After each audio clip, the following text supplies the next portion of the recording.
Alright, so just adding to this shatter build, I mean, it's a very generic build, and it's very similar to a lot of other builds. Your goal is to do as much damage as possible with your shatters, as well as your sword and greatsword. Since you're running dual swords and a greatsword, you're only going to need 2 upgrades, so having the actual sword training is going to give you quicker spawns out of your illusions and your phantasms. Of course, your greatsword will finish that off. Alright, so this is just a quick example of how the nuke works, and this shatter build's very similar to a lot of other ones. The focus behind this is just being able to do a lot of damage at range or up close. A lot of thieves will, of course, they jump at you and try to take out your mesmers fairly quickly. With DPS, your goal is to wreck their life count at a range. Once they get in close, you just demolish them up close and personal. So just a quick example. You always want to throw down your Phantasmal Berserker first, so your actual Mirror Blade has something to bounce off of. Like in this environment, there's nothing for it to bounce off of. So I throw him down first, throw out the Mirror Sword, and that will bounce back and forth. Then you, of course, come in with your Mind Stab and go from there. But after you've dropped all that, what you're wanting to immediately do is go down to your Diversion to get the stun as well as the 10 stacks of vulnerability. From there you switch, drop your duelist, drop your other guy, switch, get in. Once you're done with your blades, jump through. You're going to detonate. So when you're detonating, you're also creating a clone. All 3 of those are going to demolish that person's health. So that's what the total run is. I mean, you need to play adaptive, of course, so that's why I use the sword. You actually have 3 ways of creating clones if you're being attacked. So for quick note on this build, you want to be able to blink, get in and out of bad or situations. Try to pick off the guy who's off the side or teleport behind the person so you mess up their vision. Null field, obviously, to get rid of your any conditions as well as allies conditions, and decoy gives you a free clone as well as some stealth to get in and out of combat. I use a Signet of the Ether. This one really doesn't matter for which one you want to use. I like to sit on a lot of passive healing because you never know when you're going to need it. It gets nuts. See, so this Guardian's going to come at me and just to start laying in some damage. He knows that I'm not going to just let him, take this point. So I'll cloak out, back away, keep dropping phantasms. See, now I got an ally. So teleport in, failed to immobilize. However, he did get hit with that whole barrage. Now, I see he's going to tank me, and he is a tanky guard. So I'll go into more diversion runs and set up the interrupts. Keep pushing him around. And he'll go down eventually. He's not going to survive, no, especially both of us. Guard-on-guard violence is always a wonderful thing to watch. Alright, so I got this ranger trying to overwatch. I'm going to try to sneak in back here, take the point without him actually knowing I'm here. So he just dropped a stealth arrow.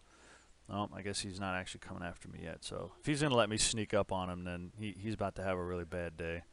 So I've taken a point. I'll get him in range, hit him with the phantasm, drop the swing, detonate. He evaded out, so that was good. I'll go ahead and push him off, cause a little bit more damage, and take him out of his little combat. See, now he wants to come up here, so I'm going to sit over here and wait for him. Now, he knows I'm up here, and it looks like he's using conditions due to his sigil gain. So go ahead and stealth. See him coming. Drop the phantasm, drop the sword. After he's done his thing, he switches his sword, so I'm going to go into my sword and make him pay for wanting to come into close combat. Drop into for diversion, drop out the phantasm, switch to block. He'll hit me, hit him back, knock him to the ground. Switch to distortion so he can't stop me from stabbing him, and put a stake down on him. That's a big deal. When you're staking somebody, always use your diversion or distortion. Even if you don't have any clones out, you're going to at least have a 1 second evade status. So it makes it a lot harder for them to knock you out of that mode. Works great when you're one-on-one and you know somebody else is going to come down behind you and try to stop the kill. All right, so in this situation, I'm coming up on a fight already in progress. I do the same thing. I drop the phantasm and I throw the sword. Start beaming and trying to wait for that phantasm to come back through. I've already dropped the stun, and I'm just gonna go in for the kill. Evade out so this guy can't hit me. So this guardian's, or sorry, this warrior's attacking me, and he seems to be kind of noobish.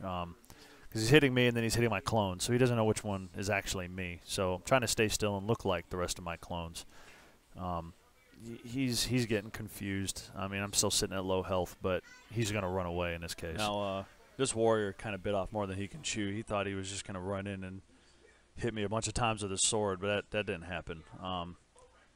Mostly because he was messed up by which target to hit, so I really wasn't taking that much damage, and with that, I was kind of ignoring him. So, being able to dodge out, drop clones, I'm sure he forgot to target me, so that made for he's probably new at what he's doing. So for the PvP side of this is the way I've got it set up. Use a Sigil of Accuracy and 50% chance to steal health for the Sigil of Blood. Reason being is that when you're in close combat and you've got that Blurred Frenzy going, you're looking for the critical hits, and it's already going to be 50% off of your 50%. So about every 4 swings, you're going to get 1 pull. Each one is going to do right around 400 damage. So with that 400 damage boost, with your stealing health, it's going to let you have far more survivability in close combat.